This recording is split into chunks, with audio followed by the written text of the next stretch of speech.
We are back at the Infowars Nightly News. As we mentioned before the break, we're going to play now a full hour-long exclusive Infowars interview with Jeffrey M. Smith. He's the leading expert on genetically modified organisms. He's not only studied all the scientific studies on them, he's interviewed industry experts. He's interviewed those scientists who conducted the research. He's found out all the inside tracks of how some of the scientists talk about population control, how others are not able to continue the research because of threats, because of destroyed equipment, because of loss of funding, while all the industry studies just automatically and superficially say GMOs are safe to eat when we know damn sure well they're not. The whole future of humanity is at stake if we don't stop these things from taking over the market, which Monsanto and the other major players are working very hard, as we mentioned about this bill, to ensure that they're allowed to go through even before safety testing. They are trying to take over everything, and it's not just the physical effects. It's not just the organ damage. It's not just the effect of gut flora. It's not just the sterility and infertility that's all been linked to GMO. It's taking over government itself, putting in their vice presidents, their lobbyists, as the key FDA approval mechanisms, buying out the USDA and the other regulatory agencies, making sure that they don't do their real job to simply let Americans and others around the world know what's on their plate. This is a disturbing trend. It's not going to go away until we look closely at the issue. So with all that in mind, that's why we're going to show you this exclusive Jeffrey M. Smith video. But I also want to let you know we carry a number of his products at Infowars.com. It's not to make money. It's to educate people on how important GMO issue is. The latest is Scientists Under Attack, Genetic Engineering in the Magnetic Field of Money. That was a Bertram Verhaeghe video produced in France and Germany, but with cooperation from Jeffrey Smith. He helped us get it here at the Infowars store. He's also put out the GMO trilogy, an excellent highlight on the basic primer of the whole deal. He also interviews the experts in India, where they've been fighting the farmer suicides and trying to keep GMO out. His book, Seeds of Deception, an excellent book, and his other book, Genetic Roulette, all by Jeffrey M. Smith. We also carry The World According to Monsanto, which he's had some cooperation of, and all of them really expose this industry for what it is, highlight the dangers, and help educate people, as well as telling them where to shop to avoid genetically modified foods, and some literature on which foods are most important to make sure you buy organics on. With no further ado, we turn now towards that interview, and we really respect all the warnings Jeffrey M. Smith has tried to bring to our program and to the alternative news world in general. Of the hundreds of researchers that I've interviewed, scientists, you name it, no one has showed a greater overall knowledge and the skill to articulate it in an easily understandable way than Jeffrey M. Smith. His detailed study of GMOs, Monsanto, suppressing science and research is just amazing. Well, here's the exclusive, never before seen and heard interview with Jeffrey M. Smith. My name is Jeffrey Smith, and I'm the Executive Director and founder of the Institute for Responsible Technology. Our campaign for healthier eating in America is designed to create a tipping point of consumer rejection against genetically modified foods in order to force them out of the market. Genetically modified foods are foods where the gene from one species, say viruses or bacteria, are forced into the DNA of plants such as soy, corn, cotton, canola, sugar beets. Those are the 5 major GM crops. And the derivatives of those crops, unfortunately, are in the vast majority of processed foods. So when you look and see soy lecithin or soy protein or high fructose corn syrup, even sugar, unless it says cane sugar, will have genetically engineered sugar beet derivatives. The reason why genetically modified foods got on the market in the first place was because an FDA policy claimed that the agency wasn't aware of any information showing that the foods were significantly different. On that basis, they said absolutely no safety testing was necessary. If the biotech companies like Monsanto and Dow and DuPont tell us that the foods are safe, then the FDA has no further questions. The concept that the agency was not aware of differences between GM and non-GM foods was pure fiction. Documents made public from a lawsuit 7 years after the policy was created prove that the agency was very well aware that there was differences. In fact, the overwhelming consensus among the FDA's own scientists were that genetically modified foods could create allergies, toxins, new diseases, and nutritional problems. They had urged their superiors to require long-term studies. But you see, the first Bush administration had ordered the FDA to promote the biotechnology industry. And so the FDA recruited for a position they created for him, they recruited Michael Taylor, Monsanto's former attorney, who later became Monsanto's vice president. While he was in charge, the policy was created that overruled and ignored the science and the scientists. Now, Michael Taylor, who I believe may be responsible for more food-related illnesses and deaths than anyone in human history for fast-tracking GMOs onto our food supply, he is now the U.S. food safety czar under the Obama administration. While Obama was campaigning in Iowa, where I'm from, he promised us that he would require mandatory labeling of genetically engineered foods. We've been asking for this for years. In fact, 9 out of 10 Americans want genetically modified foods to be labeled. But because the FDA is ordered to promote the biotechnology industry, they ignore the desire of 9 out of 10 Americans in order to protect the economic interests of 5 GMO companies. We had hopes that Obama would fulfill his campaign pledge, but so far, no luck. Instead, Obama has recruited and put into positions of authority, both in the USDA and the FDA, people with very close ties to Monsanto and the biotechnology industry. So he's been a very big disappointment from the side of those of us looking for a reasonable, rational, and safe policy regarding GMOs. In 2009, the American Academy of Environmental Medicine urged all doctors to prescribe non-GMO diets to everyone. They said animal feeding studies have linked GMOs causally with things like reproductive problems, immune system problems, accelerated aging, dysfunctional regulation of insulin and cholesterol, and organ damage and gastrointestinal problems. They asked for doctors around the country to prescribe non-GMO diets and to give out educational materials to help people understand the risks and the alternatives.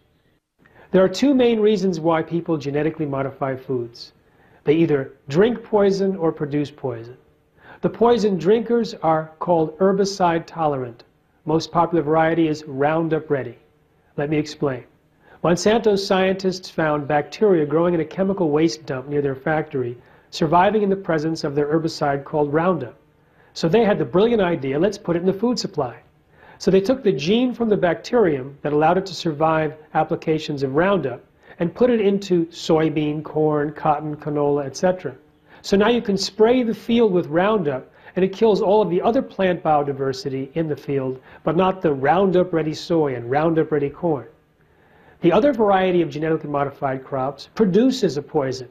They take a gene from a soil bacterium that produces a natural insecticide and put it into the DNA of the plant. So every single cell of every single plant in millions of acres has its own little spray bottle that can kill an insect by destroying its digestive system. Because of the herbicide-tolerant crops, particularly the Roundup Ready crops, there's so much more Roundup being used in the United States. We're just drenching our fields with it. In fact, in the first 13 years since GMOs were introduced, it's estimated that 383 million pounds more of herbicide were sprayed in the United States because of the GMOs. The pesticide-producing crops are called Bt, for the soil bacterium Bacillus thuringiensis. Now, there is about a 68 million pound decrease of the use of insecticides on these fields over the first 13 years, but the actual amount of insecticide that's produced within every plant, when you add that all up, it's actually more than the insecticide that it displaces. So the overall impact is greater insecticide use as well. What these changes mean is that the plant might produce more allergens, more toxins, more anti-nutrients, more carcinogens, or even less of these. We don't know. It's a genetic roulette. In fact, the process of approval of these GM crops do not evaluate these type of changes. In Monsanto's own studies, which they conveniently left out of their published paper, which we were covered later, they found that in cooked GM soy there was as much as 7 times more of a known allergen called trypsin inhibitor, and about a doubling of an anti-nutrient called soy lectin, which blocks the absorption of certain nutrients. In genetically modified corn, a gene which is normally switched off was switched on to produce an allergen, and other proteins were truncated or changed in shape, which can change a harmless protein into a potentially deadly one. In fact, when they looked at that corn variety, they found 43 different proteins that had significantly changed their levels of expression because of the genetic insertion. So these could be caught wreaking havoc with our health or the environment, but no one has evaluated them. One of the most consistent features of the animal feeding studies is immune responses. Immune responses are the body's reaction to something that it considers foreign and may be harmful. By definition, genetically modified crops have something foreign, which may be harmful. Now, the immune system problem has been seen consistently in rats, in mice, and any time they test for GMOs. What we're seeing in the human population since GMOs were introduced is an increase in autoimmune disease, inflammation, and allergies. And these are the kinds of things that we would predict if the animal feeding studies were to carry out into human experience. I want to explain two different categories of things that can go wrong. One is for the BT crops. The biotech industry feels confident in putting an insecticide, a toxin called BT, into our corn and cotton plants. And their excuse is that we have a history of safe use using BT in agriculture. It's a soil bacterium. When it's gathered up, the spores and the bacterium, it can be sprayed on plants to kill insects. Then it biodegrades or washes off. But what the biotech engineers do is they take the gene that produces that toxin out of the bacterium and put it into the crop. But the crop produces the bacterium at thousands of times the concentration of the natural spray form. It doesn't wash off, it doesn't biodegrade. In fact, it's designed molecularly to be more toxic than the natural form. It even has properties of a known allergen. The natural form by itself, however, is not that safe. In fact, peer-reviewed published studies show that when the natural BT toxin is fed to mice, it causes tissue damage and an immune response as powerful as if they'd been fed cholera toxin. According to peer-reviewed published studies, when BT toxin was sprayed by plane for gypsy moth infestation in the Pacific Northwest, about 500 people complained of allergic or flu-like symptoms. Some had to go to the hospital. Now, thousands of farm workers in India who are picking the cotton engineered to produce that same BT in higher concentrations are complaining of the same allergic and flu-like symptoms, and some have to go to the hospital. When they allow animals to graze on the cotton plants after harvest, thousands of sheep, buffalo, and goats have died. I visited one village where they had allowed their buffalo to graze without harm for years on natural cotton plants after harvest. They allowed 13 buffalo to graze on BT cotton plants for one day, January 3rd, 2008. Within 3 days, all 13 buffalo were dead. They also lost 26 goats and sheep. I asked the villagers, how many of you personally have had itching from working in the BT cotton fields? Most of them raised their hands. In the state of Haryana, India, they feed cottonseed cake to buffalo. Most buffalo actually refuse to eat the cottonseed cake, but those that eat it, most have reproductive problems, including sterility, premature deliveries, abortions, and many of the calves died and adults died. We've also seen about 24 farmers in the Midwest claim that their cows or pigs became sterile from certain varieties of BT corn. A farmer in Germany says that 12 of his cows died when fed exclusively a variety of BT corn. And in the Philippines, when people were living next to a particular BT corn variety, during the time of pollination, the people in the village experienced skin, respiratory, and intestinal reactions and fever. When the same seeds were planted in 4 more villages, the same symptoms returned. They also reported deaths among water buffaloes, chickens, and horses, and unexplained human deaths. When the Italian government conducted a study and fed Monsanto's BT corn to mice, the mice had massive immune responses.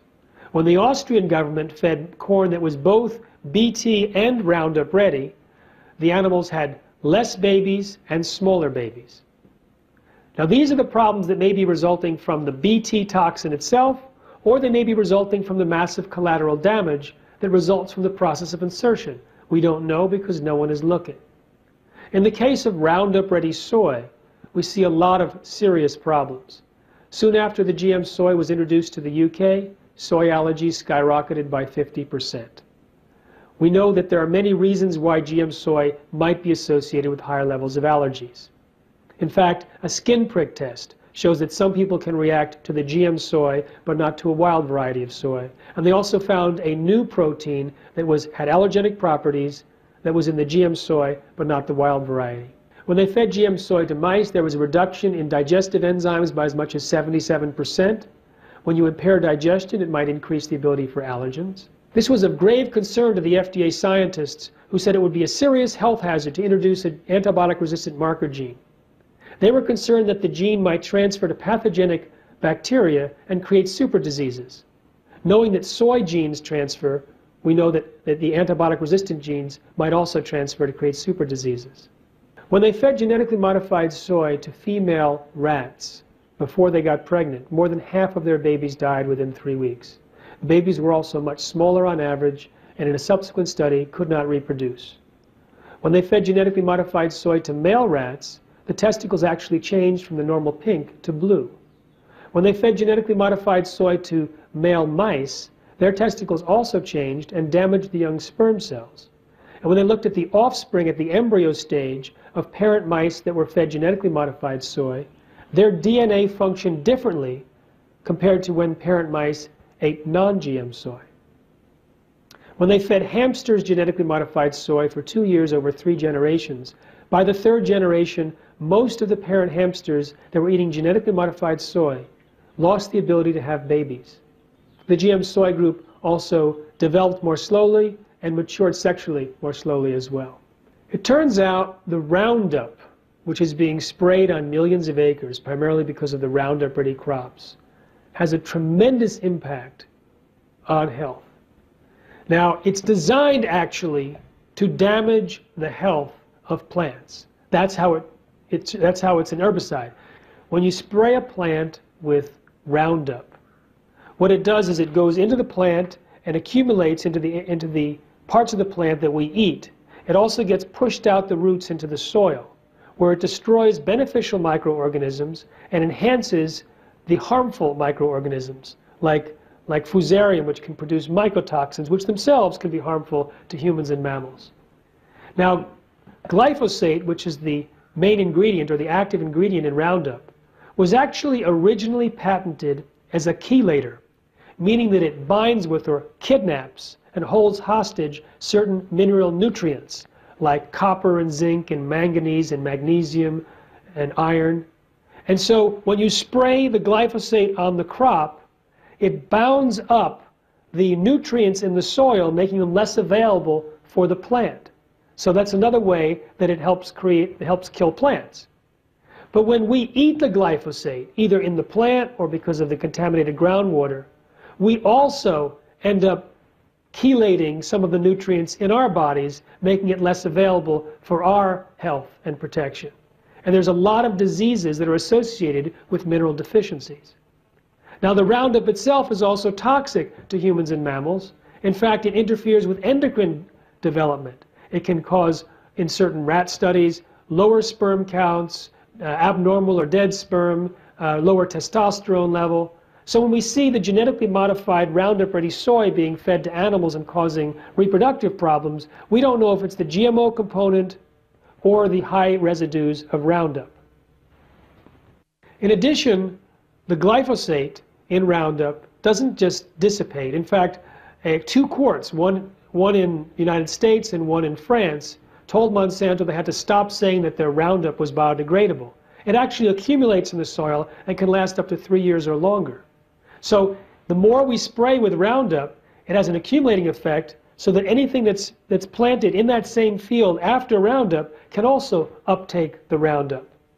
And it can be reactivated when you put in fertilizers. They've even found glyphosate in the manure of chickens. So now if you spread chicken manure on a field to create increased nutrients, the glyphosate might tie up the nutrients, making it harder to nourish the plants. And we are flooding our country with this glyphosate. In fact, the weeds are developing resistance, so people are pouring on more glyphosate, which is the active ingredient in Roundup. One of the interesting aspects of genetic engineering is anytime a scientist discovers a problem, they're attacked. It doesn't matter how much credibility they have, what level of publication they put it in, they're attacked. Sometimes they lose their funding, sometimes they're fired or lose tenure. I'll give you an example. The UK government wanted to prove to a skeptical public that GMOs were safe. So they put out a grant proposal trying to find someone who can design testing to show that GMOs were safe. 28 different scientists applied. They gave it to Dr. Arpad Pusztai, the world's leading researcher in his field. He worked at one of the top nutritional research institutes in the country, or in the world, and was leading about 20 or 30 people on this grant. He fed genetically modified potatoes to rats as part of the protocol. The potatoes were engineered to produce an insecticide. Now, he knew this insecticide was harmless to rats. He had fed huge amounts of the insecticide to rats in previous experiments. In fact, for this experiment, one group of rats was fed the GM potato that produced its insecticide. One group of rats were fed natural potatoes, and a third group, natural potatoes plus the insecticide spiked directly into the diet. Only those that ate the GM potatoes got sick. So what was the cause? It was not the insecticide. It was somehow the process of genetic engineering which caused the massive damage to the rats, including potentially precancerous cell growth in their digestive tract, smaller brains, livers, and testicles, partial atrophy of the liver, and damaged immune system after only 10 days. He went public with his concerns and was a hero for about 2 days at his prestigious institute. Then 2 phone calls were allegedly placed from the UK Prime Minister's office, forwarded through the receptionist to the director of the institute. The next day, Dr. Pusztai was fired from his job after 35 years and silenced with threats of a lawsuit. His team was disbanded, they never implemented his protocols, and his institute plus the UK government launched a campaign to destroy his reputation in order to protect the reputation of biotechnology. After 7 months, by an order of Parliament, his gag order was lifted, he got his data back, and it's now published. And it remains the most in-depth animal feeding study yet published on GMOs, implicating the process itself as causing harm. In Moscow, when the scientists discovered that Roundup-ready soy fed to female rats caused more than half of their babies to die within 3 weeks, she was told by her boss, who was being pressured by his boss, no more studies on GMOs. In fact, documents were burnt on her desk, samples were stolen. One of her colleagues tried to comfort her by saying, well, maybe the GM soy will solve the overpopulation problem. One of the criticisms that was leveled at the Russian scientist, which has merit, is that she never conducted a biochemical analysis of the feed. So maybe there was some toxin mixed with the GM soy that caused this astounding death rate. But after she had done the research 3 times with similar results, coincidentally, the rat chow, which was being fed to all of the rats in her Russian facility, switched to be based on GM soy. So she couldn't do any more studies because she had no controls. But after 2 months, she had the brilliant idea to ask her colleagues, what's the infant mortality rate in your mice studies? Let me say that again. But after 2 months, she had the brilliant idea to ask her colleagues after 2 months, what was the infant mortality in the rats that you're working with? It had skyrocketed to over 55%, suggesting that it wasn't a particular toxin in her batch, but it's a more generic aspect of genetically modified soy. When Dr. Carrasco in Argentina linked Roundup to birth defects, both in amphibians and possibly in humans, he was immediately attacked, and 4 people showed up at his place of business and tried to interrogate him in a very aggressive manner. Time and time again, when scientists discover adverse findings about GMOs, they're attacked viciously in the press, through their colleagues. It happens so often that many scientists just give up and they refuse to do any more research about GMOs. One of the myths of biotechnology is that GMOs are going to feed the world. Actually, they work against feeding a hungry world. If something is to feed the world, well, first of all, it has to increase yields, it has to be reliable, and yield increase actually has to be a way of solving the hunger problem. It also has to be healthy and better than competing technologies. GMOs fail on every count. First of all, the average GM crop reduces yield. It does not increase yield. Second, increased yield actually isn't the solution to hunger today. We have more food per person than any time in human history, but 1 billion people go to bed hungry or malnourished. It's a question of distribution and economic access. Also, GMOs are not reliable. Take the case of BT cotton in India. that Monsanto has convinced millions of farmers to plant Bt cotton. And unfortunately, it doesn't always perform. In fact, the UK Daily Mail estimates that more than 125,000 farmers who planted Bt cotton and were unable to even repay the high-interest debts that they took out for the expensive seeds and associated chemicals committed suicide. Now this is a catastrophe. Some people put the number closer to 200,000. So this is an example of what's happening in a developing country, and they're trying to convince us that GMOs are going to help the developing world. GMOs are also not better than competing technologies if you're trying to increase yields. In fact, studies on millions and millions of farmers show that sustainable techniques can increase yields by an average of 79%. Some studies show that organic agriculture can increase yields by 100%, even 300% in developing countries. If you look at the Rodale Institute, they did a side-by-side study with organic soy and corn versus non-organic. And they found that they actually have comparable yields, but the organic is better during times of adverse weather and also has less inputs. In January 1999 Biotechnology Conference in San Francisco, Arthur Anderson, a company that had consulted with Monsanto, they were also Enron's consultant, revealed how they had worked with their executives to create their plan. They asked Monsanto executives to describe their ideal future in 15 to 20 years. And the Monsanto executives described a world in which 100% of all the commercial seeds were genetically engineered and patented. And Anderson worked backwards from that goal to create the strategy and tactics to achieve it. At the same conference, another biotechnology company was projecting that within 5 years, by 2004, they would have a 95% replacement of all natural seeds. So the biotechnology industry is planning to replace nature. Fortunately, consumer concern has stopped that moving train. About 3 weeks after this conference, the gag order on Dr. Pustai was lifted. Within 1 week, 159 column feet of articles were written in Europe. Within a month, 750 articles were written. One editor said it divided society into two warring blocs. Within 10 weeks, the tipping point of consumer rejection had been achieved. Within a single week, in the end of April 1999, virtually every major food company committed to stop using GM ingredients for their European brands, but not in the US, because it wasn't reported in the US. According to Project Censored, the Arpad Pustai story was one of the 10 most underreported events of the year. In the United States, if you have asked the average American, have you ever eaten a genetically modified food in your life? 60% say no, 15% say I don't know.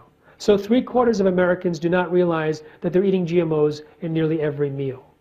The fact that GMOs flourish on the basis of consumer ignorance leaves the biotechnology industry extremely vulnerable.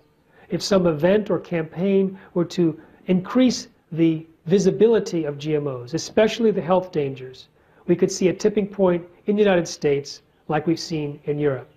In fact, bovine growth hormone, the genetically engineered drug that's injected into cows to increase milk supply, that's being ushered out because of consumer concern. You see, when you inject cows with bovine growth hormone, it changes the milk. There's more pus, more antibiotics used, more bovine growth hormone, and of greatest concern, more IGF-1, insulin-like growth factor 1, a very powerful hormone which is linked to cancer. Now, milk contains IGF-1 anyway, and milk drinkers have higher levels of IGF-1, and those with high levels of IGF-1 are more likely to have breast cancer, prostate cancer, colon and lung cancer. And it's in much higher levels in milk from cows treated with bovine growth hormone. I'll let you connect the dots. But as we explain this to consumers, their concern about drug milk has caused the manufacturers and dairies to kick it out. Walmart has kicked it out of its store brand, Starbucks out of its stores, Dannon and Yoplait, Kroger's, Publix. In fact, most of the major dairies in the United States have stopped using bovine growth hormone because of consumer concern. So our campaign for healthier eating in America is now designed to create a tipping point against all GMOs in the food supply. In fact, it's already happening. The fastest growing store brand claim in 2009 was GMO-free. And Supermarket News, a big trade journal for the food industry, predicted that 2010 would see an unprecedented upsurge of consumer awareness and concern about GMOs. And as I travel around the country, as I do every year, I see more informed and enthusiastic activists and consumers getting the word out about GMOs. So we now are equipping them with strategies and tools and speaker training, and we have a campaign to hit the tipping point of consumer rejection in the United States between 10-10-10, that's October 10th, 2010, and 11-11-11, within a year, a month, and a day. So I invite you to come to our website at healthiereating.org to get involved, to sign up for a Healthier Eating Pledge, to get the tools to invite others to do the same, so that together we can create a tipping point. You see, we only need about 5% of U.S. shoppers. We think that's more than enough to create the tipping point. And 15 million people, 5.6 million households, that's easy. Why is the number so low? Because GMOs give no consumer benefits. There's no reason why a company would say, well, I need to keep my GMOs because it has better mouthfeel or sweetness or shelf life. If a small percentage of people were to reject GMOs, it would become a pure marketing liability. The companies don't even have to switch recipes in order to get rid of GMOs. They can just use the non-GM corn and soy, as many companies have done already, like Whole Foods for its store brands, like many companies in the natural food industry. There's also a new third-party verified seal called Non-GMO Project Verified, which is being put on products that show that the non-GMO claim has been third-party verified. So the entire natural food industry is getting on board, mothers are getting on board, doctors and medical organizations are prescribing non-GMO diets, many spiritual and religious groups are saying that GMO really means God move over, and they're against it. We have enough people to eliminate GMOs, we just have to get the word out to those who are already receptive. If we need only 15 million Americans, consider that 28 million Americans already buy organic food on a regular basis, 87 million people are strongly against GMOs, and 159 million people, 53% of Americans, the majority, say they would avoid GMOs if they were labeled. So we have a non-GMO shopping guide to help people make healthier non-GMO choices. So go to non-GMOshoppingguide.com to see for yourself which products are non-GMO and how to avoid them. Right now, it is legal to call something non-GMO, but the Codex negotiation team in 2010, in May, went to a conference in Quebec armed with a new proposal that could ultimately make it very difficult for people to label something as non-GMO or even keep the requirements in Europe for GMO labeling. Fortunately, the U.S. didn't get much traction at that meeting and only got supported by about 3 countries out of 50 that participated, and we hope that that can go away very soon. When RBGH was approved, Michael Taylor, Monsanto's former attorney, who later became Monsanto's vice president, was in charge. So it got approved with very little testing and no labeling requirements. In fact, Taylor wrote a white paper suggesting that if any dairies want to label their products as free from RBGH, he suggested that they also include a disclaimer that says, according to the FDA, there's no milk from cows supplemented with RBGH and those not supplemented. Now, this was a recommendation, it wasn't a requirement. But as soon as companies started to actually say RBGH free on their labels, Monsanto came in and sued them. And now companies are putting that disclaimer on there to meet Monsanto's very unlegal and inappropriate requirements. But then Monsanto got some states to actually implement a requirement that dairies put that disclaimer on there. In fact, Ohio right now has a horrible law which specifies the font size and the location of the disclaimer in such a horrible way that some companies are saying that they'd rather take the RBGH-free claim altogether off of their milk carton rather than having to fulfill that requirement. And that means any national brand that's sold in Ohio has that problem. So it really is a problem. We're actually trying to convince the governor of Ohio to change his mind immediately so we don't lose the traction that we've gained all these years. The junk food eating couch potato in America does not know that he or she is eating GMOs and will never know that we got rid of it for them. Because it only takes a small percentage to reject GMOs in the marketplace. We don't need to inform everyone. In fact, there are so many people receptive to our message, we can get rid of GMOs without having to convince anyone who is resistant.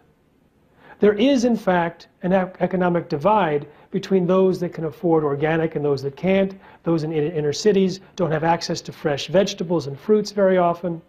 But as far as GMOs go, I'm optimistic that we can get rid of them so quickly that it won't be a problem for very long. Of all of the toxins that are released into the environment, GMOs are of a special class. You see, with genetic engineering, you have pollution of the gene pool. It's a self-propagating genetic pollution. The genes that we released in this generation already can outlast nuclear waste. They can go on forever. We have no technology to fully clean up this type of pollution. Certainly we can reduce it dramatically, but until we have some technique to identify GMOs at a distance, we are stuck with GMOs possibly forever. Imagine being hired by a company that says, we have a little problem, we'd like you to organize the recall of our salmon from the ocean. There's a company that wants to introduce genetically modified mosquitoes. Imagine trying to do a recall there.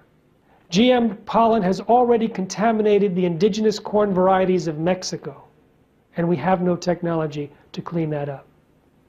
What we've done is irreversible damage, and this is something that is highly irresponsible, unconscionable.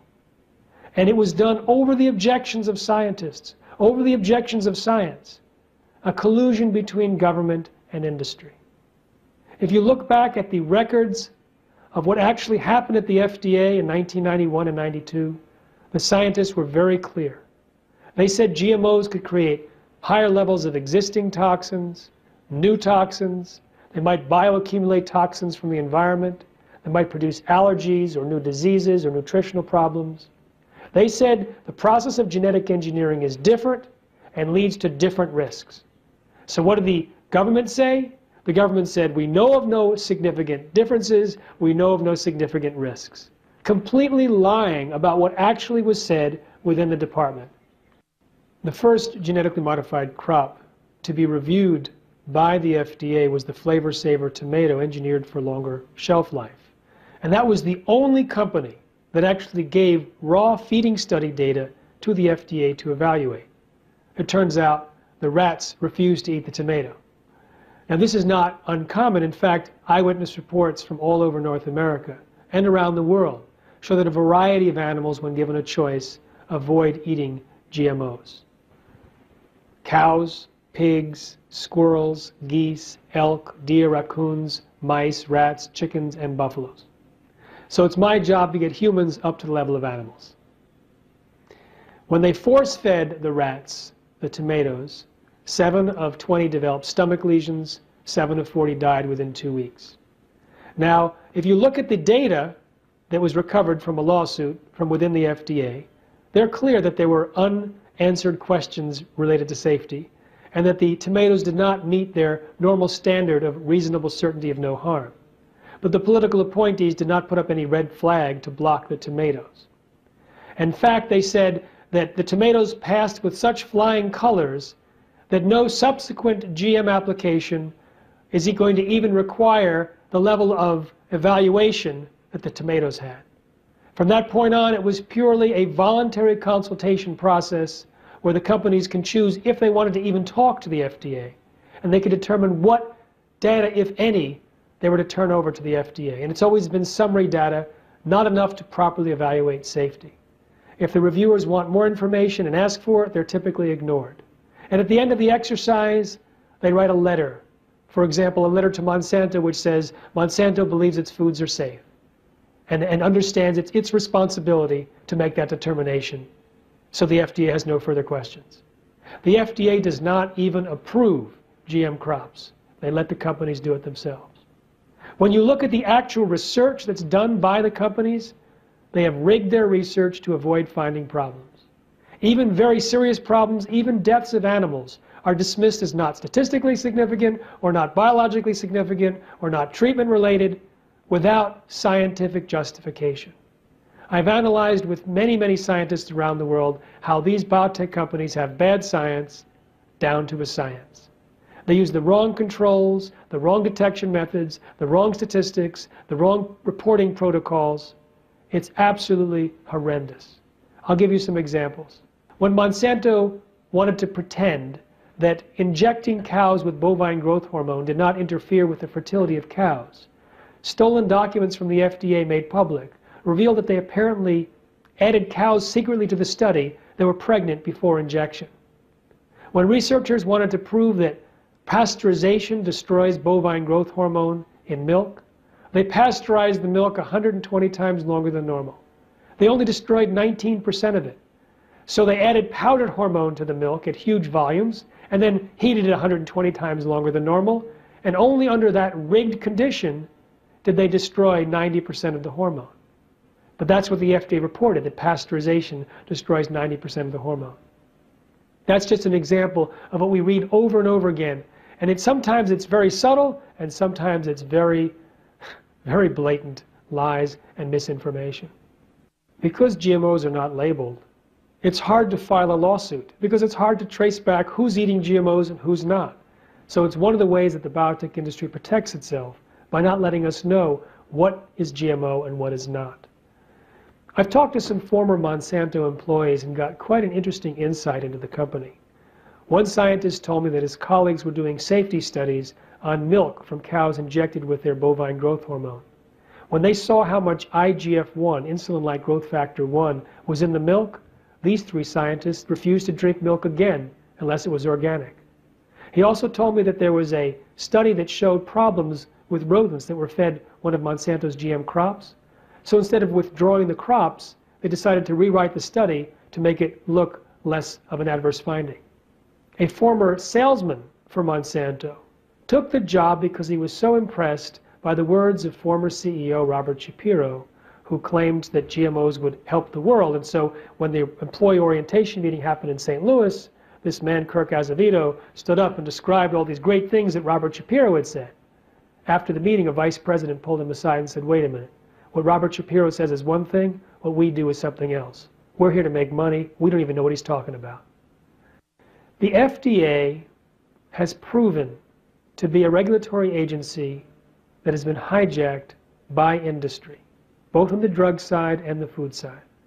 Many of the people that approved bovine growth hormone either worked for Monsanto directly or indirectly, and one person actually did research for Monsanto and then took over the department that evaluated her own research. As far as what we need an independent body to evaluate the safety of GMOs. We need generations of evaluating GMOs before they're put onto the market. You see, we're just babes in the woods in our understanding about the DNA. And we're making fundamental changes in an area that we have very little understanding of. We redefine what a gene is, how a DNA functions every few months. And yet the science behind the genetic engineering of food is based on assumptions that have already been proven wrong 30 years ago. So we're in a situation right now where industry has pulled the wool over the eyes of the public and has millions of people that they support within the agricultural industry and with the academic side, and of course within government, that keep pushing the same myths. They give the myth that it's safe, that it's been proven safe, that it's precise technology, that it'll feed the world, that it's needed, and that it's here to stay. All of those things are false. In fact, it's a very dangerous technology fraught with unpredicted side effects. It hasn't been proven safe. In fact, the industry research is rigged to avoid finding problems, and the FDA doesn't require a single piece of research for safety. It's unreliable. It can easily be withdrawn in terms of, well, it can be stopped, but it won't be 100% withdrawn from the genetic pollution. But we can do a good job there too. Henry Miller used to work for the FDA and said to the New York Times that Big Ag has gotten everything they have asked or told the regulatory agencies to do. And that's the way it is. Big Ag, big corporations, it's hard to define where corporations end and where the government starts. There's a connection there which is extremely unhealthy and can have long-term consequences, and already has long-term consequences. And GMOs are one of the most serious because it affects everyone who eats and all future generations and the entire ecosystem.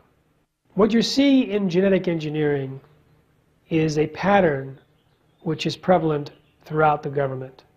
where corporations have influenced the regulations over themselves in such a way that they were given free rein to make big bucks without consideration for health and environmental consequences. And fortunately, from the side of GM food, it is easier to stop than the other major problems. It's easier to stop than problems that require policy change, because we can do it from the side of the market. Because people vote with their forks, they vote with their dollars, we can have a revolution in the kitchen. And that's what we're focused on. We realize, you know, I have a small NGO, small nonprofit organization. How can I go against the millions upon millions that Monsanto spends to lobby Washington, to buy and pay for elections, etc.? We can't. But we can go to consumers who are concerned about their health, to health-conscious shoppers, to parents of young kids, to doctors and their patients, to the general public where they're concerned about what they put in their mouths and the mouths of their families, and give them accurate, defensible information about why GMOs are unhealthy and why we shouldn't eat GMOs at all. And then give them a shopping guide, how to avoid eating GMOs. These are the tools to affect policy, at this point, greater than lobbyists, greater than money for campaigns, because this is the tool that will get the food companies to kick out GMOs when they become a marketing liability. Years ago, they called 98% of the DNA junk genes because they didn't code for proteins. They figured they were just a refuse pile of previously accumulated genetic material. Now they realize, oh, it's very important. They used to think that genes could be sorted and moved in any direction and anywhere on the genome because they acted independently. Now they realize that there are families of genes that work together as a network. They used to think that one gene produced one protein, produced one trait. That's false. So what we have here is an evolving understanding of the most fundamental level of biology. And yet the technology of genetic engineering is based largely on the false assumptions. Now, the fact that one gene does not produce one protein producing one trait in almost every case is why they've limited their genetic engineering to basically two traits, poison drinking and poison production. They can't easily create drought tolerance or salt tolerance or higher yields because that involves a family of genes and a network of genes that we don't understand the language that they're speaking. But there's an arrogance that we can just go in there and try things and put it on the market without actually even testing the safety of the products that they're creating on animals or humans. They feed an animal GM crops for 90 days at low concentrations and figure if it passes 90-day test, then we can feed it to humans at high volume for the rest of their lives. It's complete arrogance and extremely dangerous. One of Monsanto's plans is to introduce Terminator technology. It's not yet introduced, but it can have a catastrophic effect on agriculture around the world. It's a technology that forces plants to grow sterile seeds so that farmers cannot plant them year after year. Now, Monsanto, when it was originally developed by a number of companies, including the USDA, they were targeting the developing countries where 1.4 billion farmers save their seeds. If there's changes in weather, if there's damage from insects or from disease, we have a huge diversity of plants growing on farmers' fields around the world. We can find the genetics to withstand these changes. But if you wipe out that diversity and limit it just to the few seeds that are available in the catalog, you are risking the entire population's food supply in order to promote the profits of these companies. So this is a huge and horrific mess. And the world has risen up against Terminator technology because they want to protect the ability of farmers to save seeds year after year and not turn them into bioserfs where they go back and like a new biocolonialism where the Monsantos of the world force farmers to buy seeds year after year in order to maintain a profit and a lifestyle. The Department of Justice and Department of Agriculture have teamed up to do an evaluation of whether the agriculture industry in the United States has reached a level of monopoly or a duopoly or whatever. And I certainly think that it's very, very dangerous right now, that it's too concentrated. They're controlling prices, they're controlling distribution, they're pushing their GM seeds, eliminating the availability of non-GM seeds, reducing the genetic diversity, and basically keeping farmers desperate.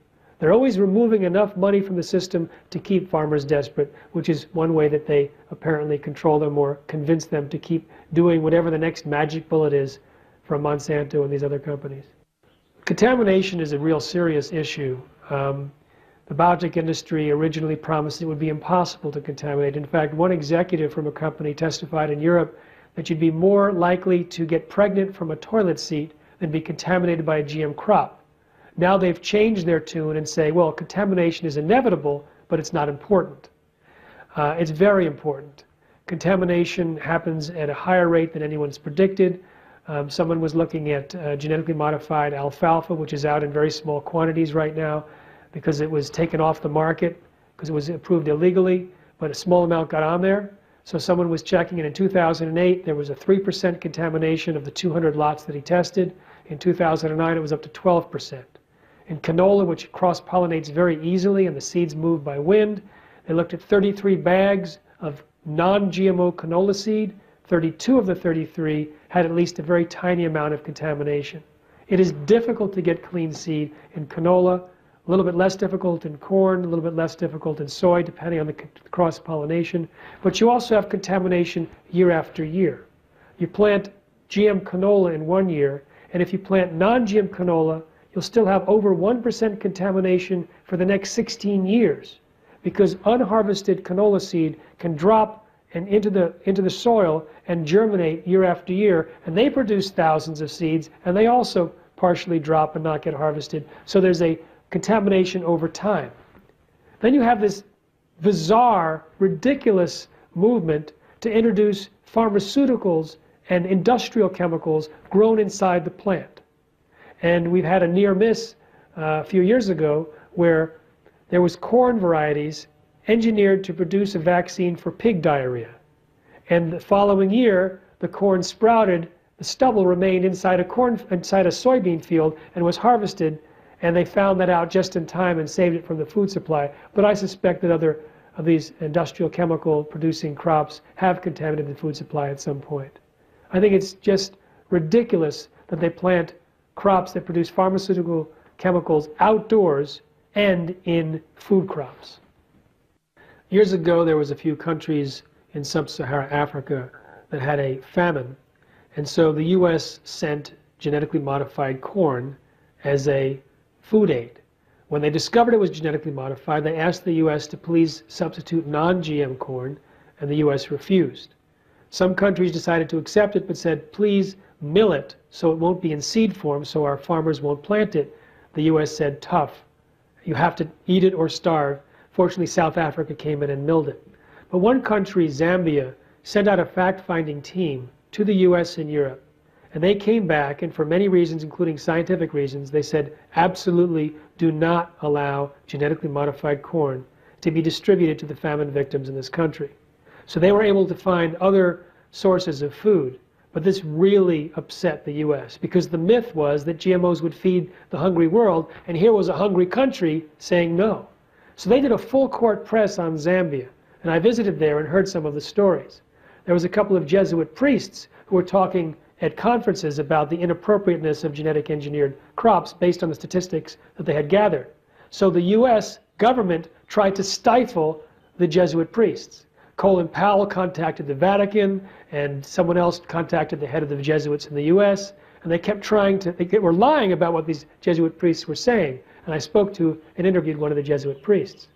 One of the ministers, I believe the Minister of Agriculture, was introduced to the Secretary of Agriculture in the U.S., Ann Veneman, and when she heard he was from Zambia, she just rebuffed him, saying, backward country, and walked away. They sent congressmen and senators and professors. It was like they were just doing their best to try and convince Zambia that genetic engineering was okay. But the Zambian people, the Zambian scientists, and the government held their ground. And I think it was a very smart idea, because, you see, those that get food aid, 90% of their caloric intake is the aid itself. So if the food aid was genetically modified BT corn or Roundup Ready corn, that means they were going to have a much higher level of this genetically modified crop in their system than any animal has ever been fed in a laboratory for a test. And if BT toxin does in fact disrupt the immune system or have toxic reactions or cause leaky gut or any of these things that it might do, then this particular population that's already malnourished and probably immune deficient would be just absolutely targets for a disaster. So I actually congratulated the government for finding other non-GMO foods when I was there, and went on national television and national radio saying, you know, thank you for fighting off the American bully in this case.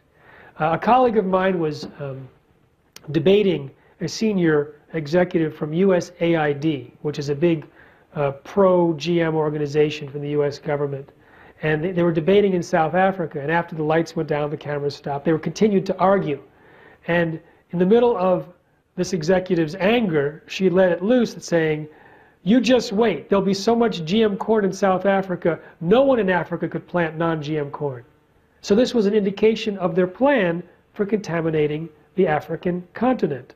This was their plan. It's interesting that when it comes to safety regulations, the biotech industry insists that its crops are no different from conventional natural varieties. When it comes to patenting, they say, oh no, it's completely unique and worthy of patenting.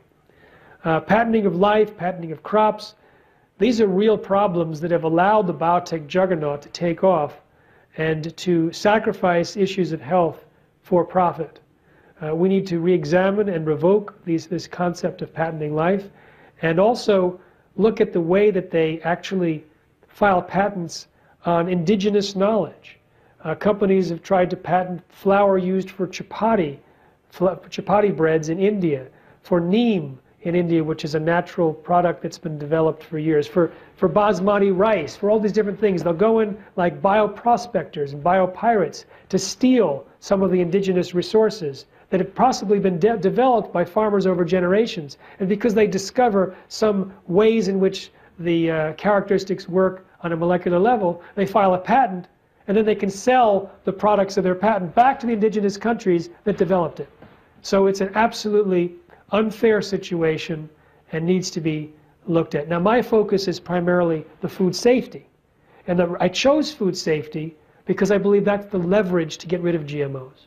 You can be very against Monsanto. You can watch the World According to Monsanto and want to break something at the end of it. But it doesn't really speak so much about the health, so you don't realize that eating a corn chip might be just that bad. You know, the soy might be just that bad. There's tremendous harm that can come from eating GMOs if you look at the animal feeding studies, the livestock issues, and what's happened in the US since GMOs were introduced from a correlational side. So if you talk about the patent issue or the environmental issue or the social justice issue or corporate takeover, you can arouse anger in people, but they may just go out and buy a GMO and eat it. If you explain that eating a corn chip that's genetically engineered might turn your intestinal bacteria into living pesticide factories, then they put the brakes on for themselves and their family. And that is what's going to be leveraged for getting rid of GMOs, when people understand the health dangers and make healthier choices. The bees are dying in a thing called colony collapse disorder, which is not well understood. Now, in my opinion, it's definitely not primarily caused by GMOs, because they're dying in large numbers in other countries where they don't plant GMOs. More recent information suggests that the seed treatments from neonicotinoid insecticides are the cause. Now, these are insecticides created from nicotine or tobacco. When biotech companies introduced a variety of Bt corn that kills the rootworm, they found that it wasn't very effective for the first few weeks of the corn plant's life. So the rootworm or corn or soil-based organisms could destroy the seed and the early plant. So what they did is they developed a way to encapsulate a systemic insecticide based on tobacco called neonicotinoid insecticides and put them on the seeds, and the insecticide would then infiltrate into the seed and into the plant and exude out of all the different cells of the plant for several weeks. That way it would sort of do the job to protect against the soil-based organisms until the Bt kicked in. But this neonicotinoid insecticide is known to disrupt the navigation ability and memory of bees, where they may not be able to get back to the hive. Now, it was believed that the seed treatments, that these type of seed treatments were responsible in large part or completely for colony collapse disorder. And when they banned these type of insecticides from several countries in Europe, like in Italy, the next year there was no colony collapse the next year, except in one hive where they used the old seeds that still had it. They couldn't figure out the vector, how it was that the bees were getting the seed treatment from the plants, until they discovered that plants, they exude a certain nectar or water that's concentrated with their nutrients in the morning, like dew. And these bees fan the hive to keep the air conditioning going all night, and they get exhausted, so they immediately leave the hive in the morning and go to the nearest source of nutrition, which is this nectar on the plants nearby. But this nectar or water contains the insecticide as well. So now they understand the vectors in terms of how these honeybees are getting large doses of this insecticide. And one of the characteristics of colony collapse disorder is that there's oftentimes no bees in the hive, that they go out and they don't come back. So we think that the neonicotinoid seed treatments, which were increased because of the use of genetic engineering, is probably responsible for, or at least in large part, of colony collapse disorder. But there are more deaths among the bees in the United States than in other countries. And we think that that increase might be the result of genetically engineered crops, particularly the Bt toxin, which is designed to kill insects. It's not acutely toxic to bees, but in some studies they found that the bees that grabbed pollen from the corn plants that were genetically engineered, they actually were susceptible to a viral infection, whereas the controls were not. There was another study that showed that when the bees took the pollen, the genes from the genetically modified crops transferred into the microorganisms inside the guts of the bees. This also happens in humans. This could mean long-term effects from short-term exposure. Genetically modified foods and crops are one of the most dangerous health and environmental catastrophes we're facing. And yet very few people know about it. There's very few money. There's very few organizations funding those of us who are trying to stop it. I mean, I struggle year after year with, a skeleton crew, and I see things like global warming just pulling millions and millions of dollars, and we just get chump change and volunteers to try and stop this juggernaut. Fortunately, it's easier to stop GMOs than it is these other problems, because we don't have to affect government policy. We can do it through market choices. And that's what we plan to do.